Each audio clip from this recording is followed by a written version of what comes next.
And is it a blow? Obviously, it's a blow for Tom, but in terms of his progress, because he had the head knock, didn't he, against Wales as well? I mean, you must be a bit disappointed to have two injuries, different ones back to back. And an illness, got tonsillitis in the first week or second week of his captaincy. He's had a torrid time, hasn't he? The Six Nations, and he's not the only one. It's been tough for them, I'm sure, in camp. So yeah, let's just give him a week off last week. Had his granddad's 85th at the weekend. He's getting back to some kind of normality of normal life, which is what they all need, I'm sure, as well as that time to rehabilitate and recover his hamstring. So he's in a good place. He's been around the training ground today. Got a smile on his face. So yeah. And on a similar theme, just any news on Manu?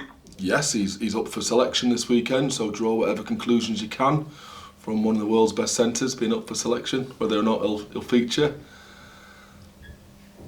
So the last couple of weeks, obviously, well, it's been, the Prem Cup and all that, he's been recovering well. You're happy with him? Yeah, he basically did most of the training for like a full week with us last week, and there was the discussion whether or not he would be fit enough to go back into England, but with a jump from, as we mentioned before, Premiership to international training loads, I don't think anyone thought it was wise. But he's looking good, looking sharp this week, really good.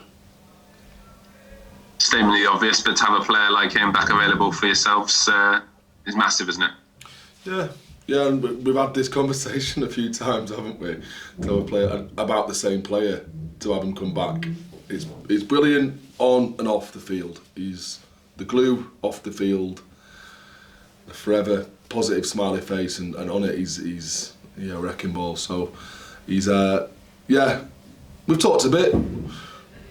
He's talked a bit this week as well, start of the week, about how we can challenge each other in this business end of the season, how we can bring more out of each other, and that's what he does. People just grow around him. They just grow a few inches, and everyone gets that little bit tighter as a squad, as a unit. So very lucky, very happy to have him back involved. Yeah. And just lastly from me, I guess you'll be hoping that this is the last time you have to answer a question about Manu's fitness, and hopefully he can have a good run of games to the end of the season. Did you hear us before we came on? Was it linked up? Because I was just saying to Sam, I was like, I bet the first question's going to be about Manu, and it wasn't. It was the second question, but no, I'll never complain about waxing lyrical about the man that Manu Tuilagi is. He deserves all the praise he gets from me. Right, well, fingers crossed we don't have to ask again. I'll let someone else go. Thank you for your cheers, time. Al. Thank you. Hi, Alex. Adam here. Just been speaking to Lee Blackett, who had several players going in and out of England camp without getting much game time. You've had a couple as well. How do you manage them when they come back? Individually? Yeah. Yeah. We have quite a robust screening process, both from a mental perspective with the wellness, as well as the physical screening process in looking at the loadings and the metrics there. And then like I'll ring them up on the way. Look, a lot of it is through your relationship with them and the strength of that relationship, which I'd like to think is strong enough for us to be honest enough in terms of how they're feeling. So I'll ring them up on the way back, straight off the bat, and let them vent or let them tell me how they are, and I'll get a gist of that. Then they'll come in early, and we'll screen them through the physios and through the wellness, and we'll get an understanding of what is right for them in terms of time off or what they do in the club with regards to training here, and that's varied wildly from Rafi, who tends to overwork because he's keen to impress, and I find it very mentally stressful at times because he's a young lad and it's his first time he's had any kind of adversity in selection. So that mental strain that he was under, dipping in and out of the two environments, actually means he can do less physically. The two cups I believe, as we believe here, are interlinked. So we take both of those things into account and bespoke their training schedule to suit. Do you tend to find they come back fired up or a bit down? Well, it all depends on the results and their own performance, as well as their experience. Again, it's an individual thing. So you take the autumn internationals, which was a run of really good results, where all of our lads had a big part to play. Without the stress of a Six Nations, and they came back having grown. They came back like buoyant, energised, and wanting to kick on and prove again that they were worthy to get another cap or two. And that is in some slight contrast, and this is not in any way a criticism of the coaching environment, because it's essentially the same coaching environment as it was, but results do have their effect on feeling, you know. Yep. And the fact that they've been there toiling and they haven't got the rewards for their efforts, obviously has an effect on the players' individual motivations, as it should, because they want to play. So, horses for courses, really. I go back to my original answer, which it depends on their own experience and probably the results at the end of the tournament. Right, thanks, mate. Hi Alex, John Westerby here, if I could jump in. Hello John, how are you? Well mate, thanks you. Yeah, very well. Good, nice to get a bit of sun, a bit of vitamin D in the old solar panel today, so.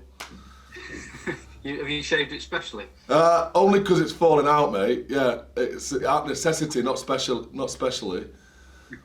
You got to bite the bullet. Otherwise, I'd join the ranks of other people out there, mentioning no names, who have had hair transplants, and I think it's probably had some effect on the personality traits. So I'd rather not go down there. I'll just shave it off and keep my dignity. Let's have that conversation another time. It sounds very interesting. Yeah, there's a few.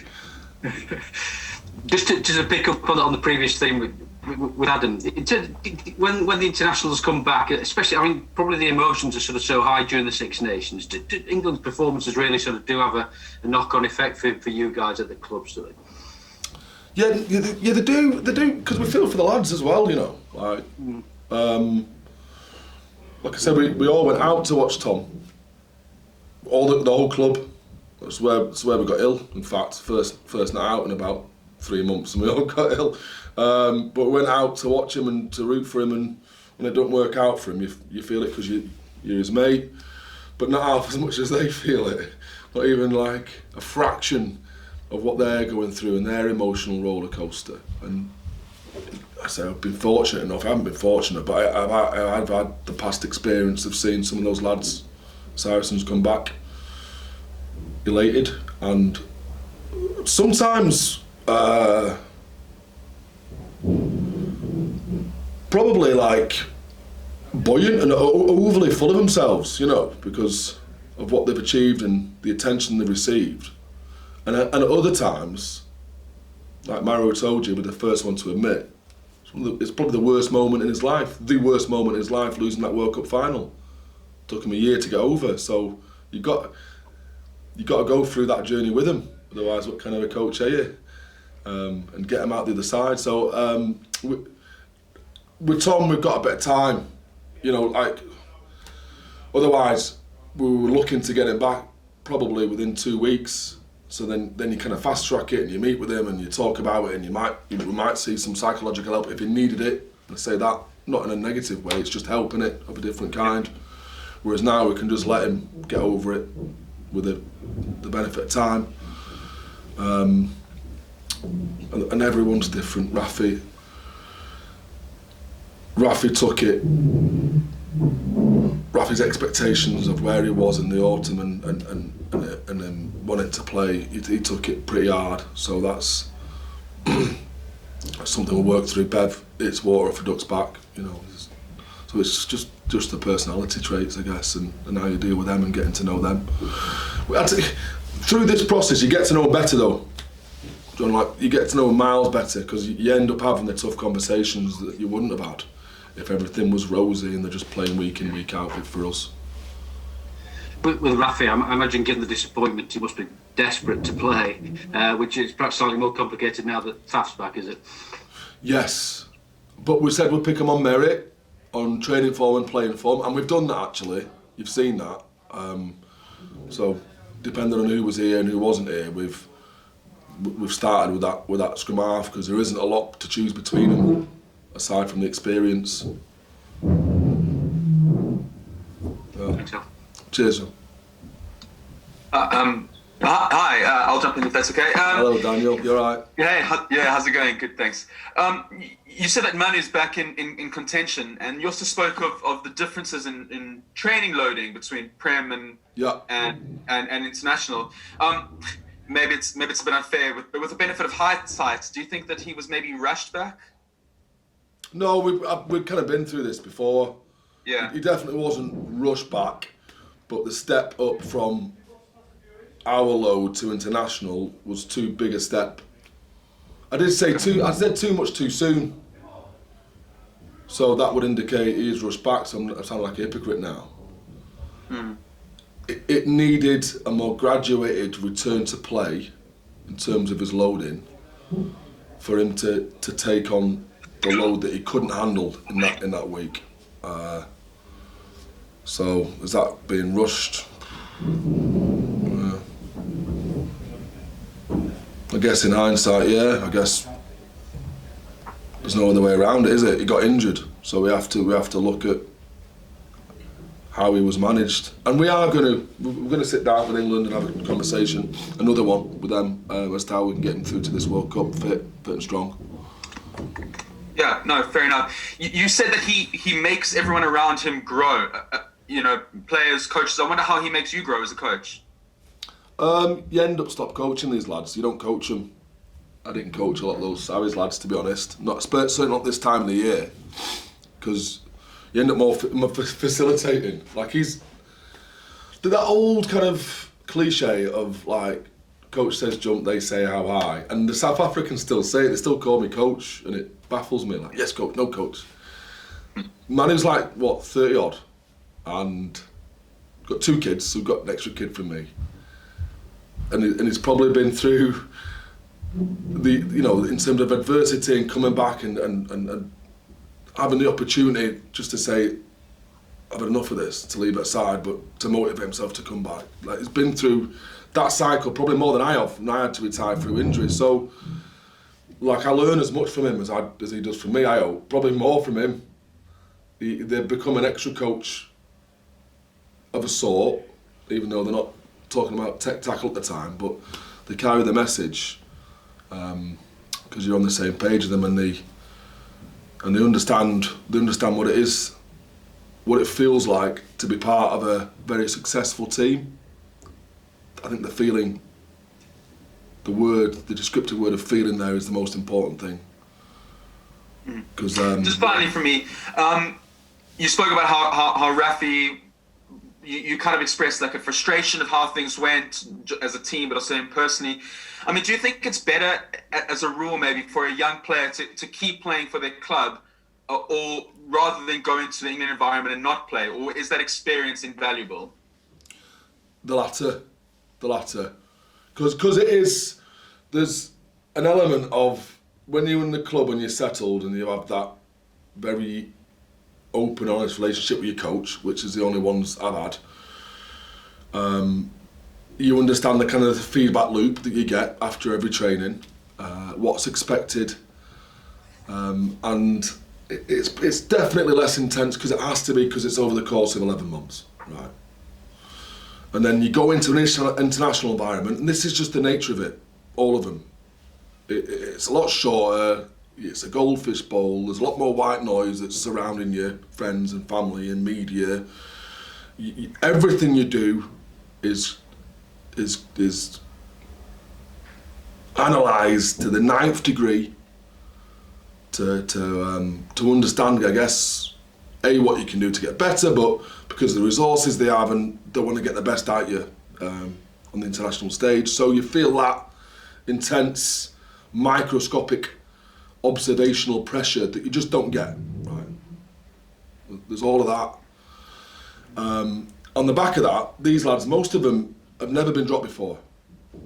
These young lads, they've probably gone through the whole career, even up to, because they're only 20, 21 now, and even playing for the Premiership, everything's gone well for them. So they have to deal with that. No, it's not. Well, it is adversity. They have to deal with a setback and how they can ride that kind of emotion, I guess, and rejection.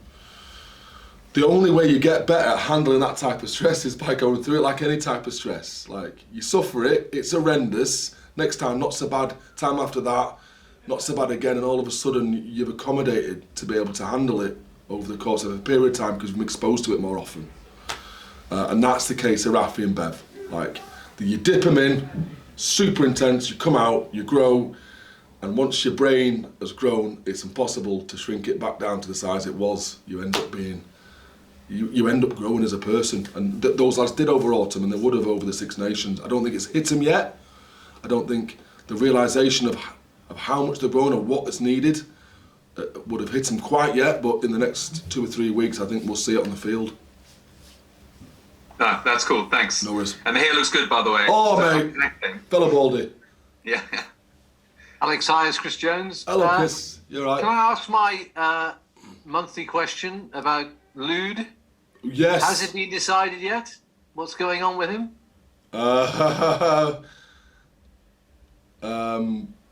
Yeah, so there's nothing official, is there? There's still nothing official out there. That's all I can give you in that regard. I have to toe the media line on this one, Chris. I have to, don't I? So. And Faf? Same. Is Japan official yet?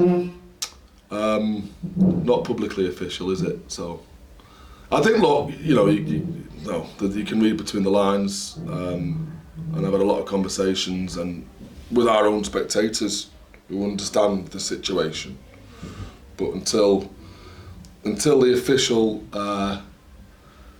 media statement has been put out there, you'll get nothing hot off the press from me, Chris, unfortunately. Even though you know I've got a big fucking mouth, so you're asking me wrongly. I thought so. we keep on talking long Yeah, enough. no, yeah, at some point I'm going to say something stupid. Yeah, you're right, mate, I probably will. And AJ, is he okay? AJ's going to be 5 weeks.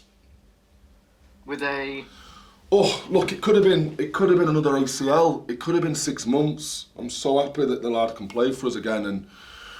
And he thought that we had to give it a week till the swelling went down. They've had another scan on it, and the surgeon said, no, this is pretty much as good as you can have hoped for. So if there's no tear there, or a very minuscule tear or whatever, which he's able to rehab through and be back, all being well, for the last 3 games of the Prem. And the quarterfinals of Europe, all being well. Cheers, mate. Thank you. Hello. Can I jump in, Alex? Yes. Oh, hello. Yeah, of course you can, Kieran. Yeah. Firstly, just on further injuries, there are a few guys who've been out for quite a long time that back in training, which is really good to see. James Harper, Yes. Beaumont, Yes. Akazander Merva. How close are those guys? Because I'm aware that kind of when someone's coming off a long injury, it's not a case of training for a week and you're suddenly back in contention. So how close, how much more training do those guys need before they're back ready to play at the intensity of a Premiership game? Yeah, well, that's a good question, because they're back into full training. They've done all they're doing contact conditioning, they've done all units, they're doing live scrums, live mauls. They're back into full training. That is the really intense session that we have today, which runs for about an hour, and it's above peak game intensity, match game intensity. They're back into that next week, so they are up for selection. If they can do that, they can probably play 30, 40 minutes, because it's that hard. They're back up for selection for Saracens. That's Nick Schoonert, Akazander Merva, James Harper. Who else did you mention? Josh Beaumont. Josh, no, he's had another complication with his knee, unfortunately, and he's going back to see a different surgeon, Andy Williams. We'll know more about him in 10 days. Okay. On a totally different topic, stadium question, which has seemingly been around for years and years. Saw last week that Salford City have said they'll be moving in, I think, just over a year's time, and therefore Salford Red Devils leaving. Has the club actually finalised buying the stadium, or is that kind of just a wait and see until something's officially announced that the legalities prevent you saying that it's done? I would put that into the same basket as what's happening with Lou Diego and Faf de Klerk basket. Like one day it's on, next day it's off, and the rumours are strong that we will be able to buy it, but we're dealing with apparently a couple of pretty difficult parties in the council and Peel Holdings, and that is about as much as I can tell you. It's a little bit beyond my pay grade, to be honest. I'd love the stadium. I'd love it to be ours and to be branded by us, and us be able to have a full day there and everything else. And I think it's important if we're going to make it. If we're going to make Sale Sharks a business that's able to sustain itself moving forward without the help from philanthropists and be a rich man's hobby. So that's why we're going after it, and I've been like a dog with a slipper for the last year. Just one final one from me. In terms of any more new signings, you've kind of hinted one or two. I read your pre-game notes before the Gloucester game. One or two. When can we perhaps expect to hear those? I'm aware that kind of you do it in conjunction with the clubs. You don't just announce it without telling the other club how many more and when might they be announced. Well, that's it, innit? You've just hit the nail on the head and give me the excuse why I can't. I'd love to be able to announce them and everything else, but there's people upstairs with like A1 flip charts who work out media strategies. If it was just as easy as saying it when it happened, then you wouldn't be here, would you? Because you'd know anyway, quite frankly. So no, I still can't tell you. But the big ones you know about, don't you? I mean, the George Fords and the Johnny Hills. Sorry about that. Sorry, Kieran. You seem like such a nice lad. I'd love to throw you a bone, but I can't. I'm sorry. Well, I mean, I'm kind of semi-speaking from a biased point of view as a Sale fan, so it's kind of also a bit of me going, come on, give me something, but also trying to be professional. So. Well, I can tell you, obviously, you know about Alex Groves. We've had another young lad come in. Ben Bamba? We got Alex Groves, that was announced a while ago from Bristol. Yeah, Ben Bamba, yeah. So Ben Bamba was a guy who was also at Bristol. He's a big lump of meat. It was 6'7", 6'8" of him, and he kind of got disillusioned. Read from that. Take that from that what you will. Down there, and he ended up working in a factory at nights up here, and again came out of the woodwork. And I've just sat down with him today, and he's someone else that would want to get on board, but he's a long-term project down the line. For the most part, we've got 12 academy signings coming in. It's the biggest group of academy players we've signed ever, with another reef the year after. I think that's the way the most clubs are going now, isn't it? You're looking to develop from within. But you'll see those lads come through in the next couple of years, I'm sure. Thanks, Alex. Cheers, boys. Well good. Yes. Right. Thanks, Alex. Appreciate that. Cheers, Al.